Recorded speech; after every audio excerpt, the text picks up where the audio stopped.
Hey everybody, Howard Pinsky here with my first tutorial of the new year. If you're like me and didn't go out to enjoy the fireworks last night, you may be looking for a way to create your own. And what better way to create them in Photoshop? We're going to be using custom brushes and layer styles to create this fireworks text effect. Let's get to it.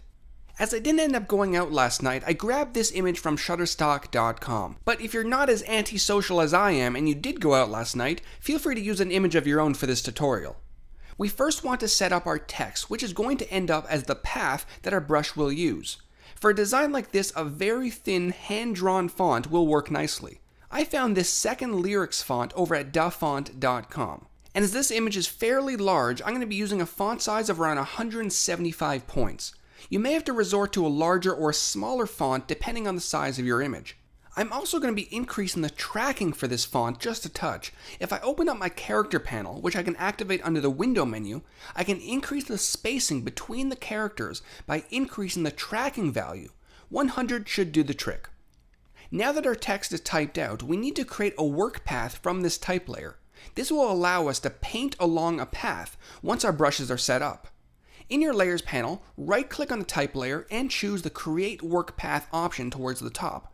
You should see the path become visible around the type. If you don't, you can use a shortcut key to reveal it. Command-Shift-H on the Mac or Control-Shift-H on Windows. That will hide or show that path. You can actually go ahead and hide the type layer itself, as we're not going to be using it for this design. Now let's go ahead and start customizing some brushes. Start off by creating a new layer in your Layers panel, and then grab your brush tool from the tools bar. Both brushes that we're going to be starting with can be found in the default brushes that come with Photoshop. Opening up your brush picker, the first brush that we're going to start with will be the Dune Grass brush. Make sure to select the one that contains a single blade and not three. Now we can start customizing it, which can be done in the brush panel, found again under the window menu. Starting in the brush tip shape section, go ahead and decrease the size of the brush until it's about the same thickness as the text. Your value may be different than mine, but around 40 pixels will work for this example. Now in Shape Dynamics, you're going to want to max out the size, the angle, and the roundness jitters. This will give us some nice variation to the brush as it's being applied. Finally, set the control at the top to pen pressure. Now even if you're not using a tablet, this will allow the brush to fade out at the beginning and the end of the stroke. Next, in the scattering section, we're going to start with a scatter set to around 100% and the count set to 4. But once we apply the first stroke, we're going to be increasing the scatter to add some extra sparks around the text. And finally, to finish off our customization, go ahead and turn off Color Dynamics on the left. Now we can apply the first brush stroke to our path. For the first stroke, you're going to want to grab your pen tool from the tools bar and then right-click on the visible path and then choose the Stroke Path option. When this window appears, make sure to select Brush from the drop-down and turn Simulate Pressure on. This will use the pen pressure control that we set a moment ago.